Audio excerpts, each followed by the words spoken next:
how well you can hear me with that loud generator yelling over there. So we'll see how well this will work. So today is an exciting yet a sad day at the same time for the farm.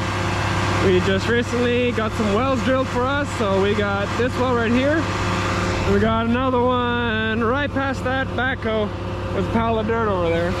Got 2 wells drilled for us. Now we're here test pumping them.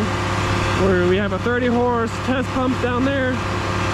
It's an open impeller, so it basically means it's okay if rocks fly through there.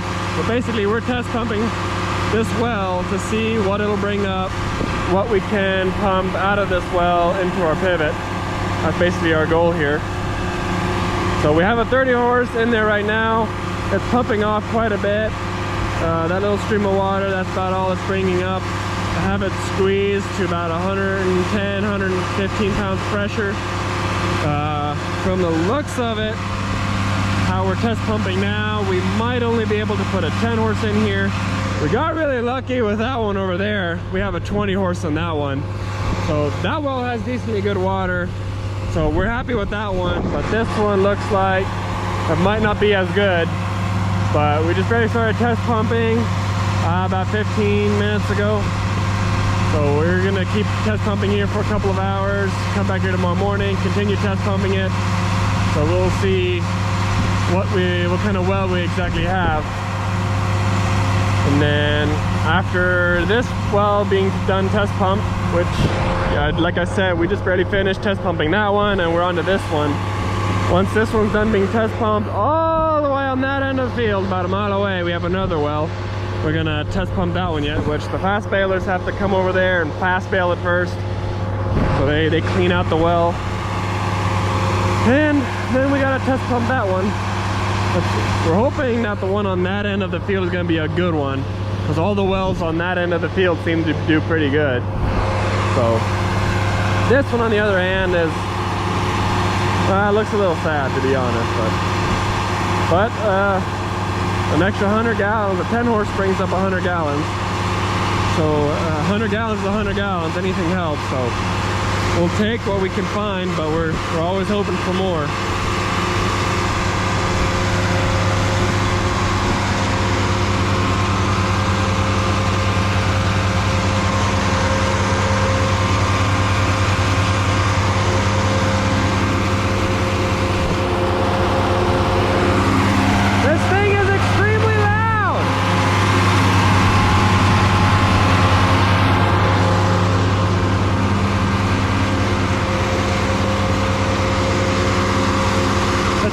Open it up a bit. We put it to 100, see what it does. I'm hoping it won't pump off again, but we'll see. See how long it'll take.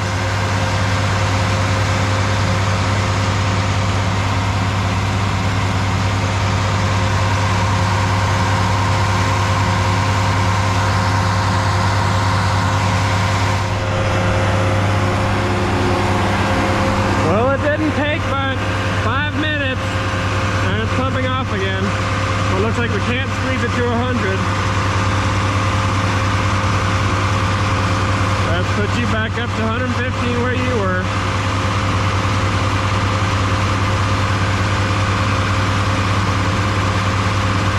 Let's stay right there.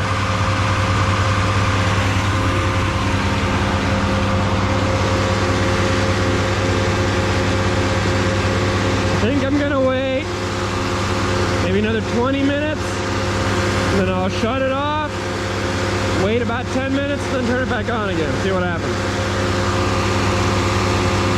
We're basically just messing around with it, see what's down the well. So still very dirty water, which is not a good sign. You really want clear water. The clearer water you have, the better water flow you have. It's very dirty, there's not much water flow, and you don't got good water.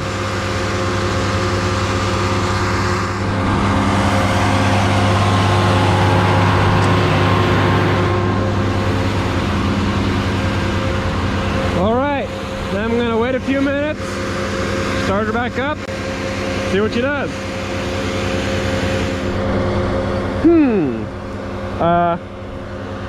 that it's still pumping according to that, but no. I think the clock maybe just busted a little bit. The hole, it looks plugged, so what I'm gonna do here, set you down right there so you can see. I'm gonna take my drill bits here. I'm just gonna take one of these small ones. I don't know if anybody else has ever done something like this, but this is what you can do if your pressure gauges are getting stuck like this.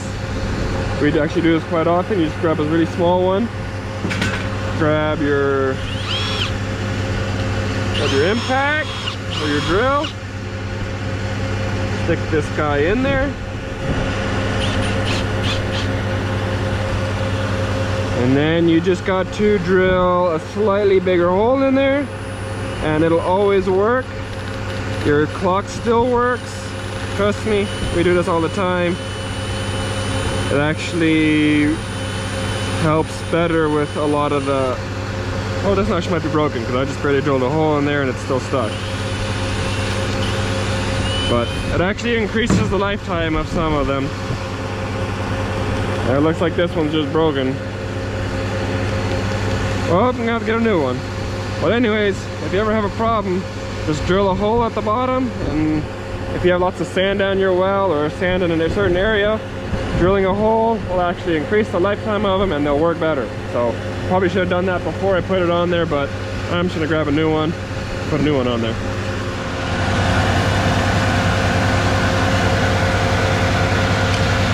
All right, let's see how well this one will work.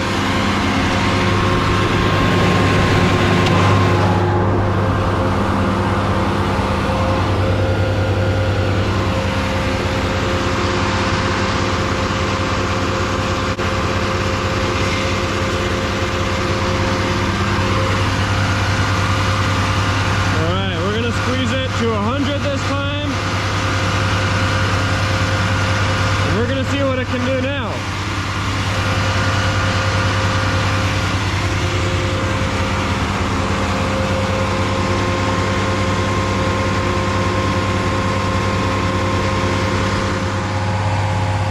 All right, it's 6 o'clock, a little bit past.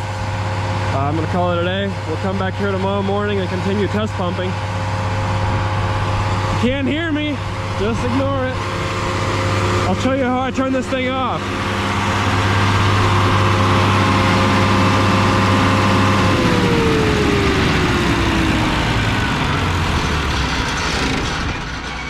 That's it.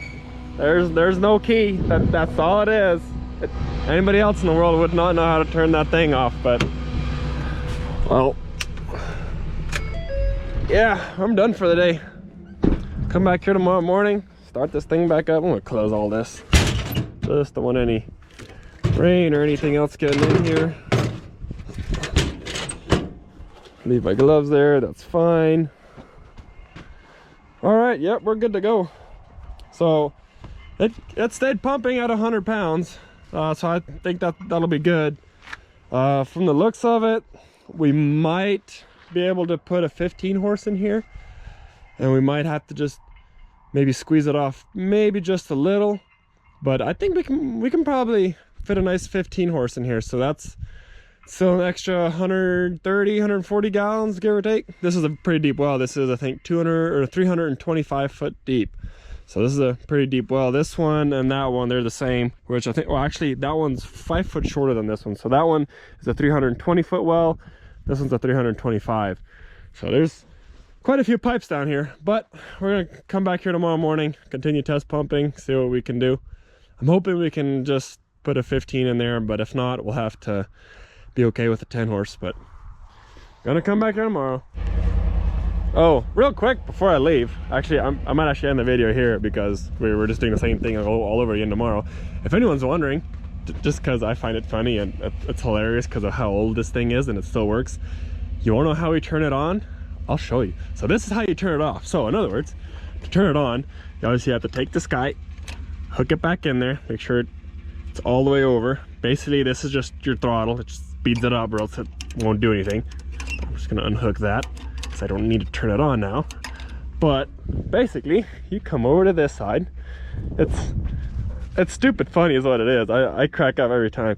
Where is it? We have a screwdriver put somewhere here. Where is it? All right, found a screwdriver. So basically, this is how we have to start this thing every time. There's no key, there's no ignition, no nothing. So basically, on that side, you put the little hook in there and you come here to this side with the little screwdriver, come here to the alternator and just, that's how you would start it. That's the only way to start it. It's kind of dumb because, you know, you're grabbing onto a screwdriver, but you might spark, you won't spark yourself because this is, you got a rubber handle, so you're fine, but you have to literally just spark it like crazy until it runs. It's kind of funny. I don't think any other generator would ever have it this terribly set up, but it works. It has worked for years, and we just left it like that because why not? But yeah, I'm just gonna call the video, or call it. I'm gonna end the video here is what I was trying to say.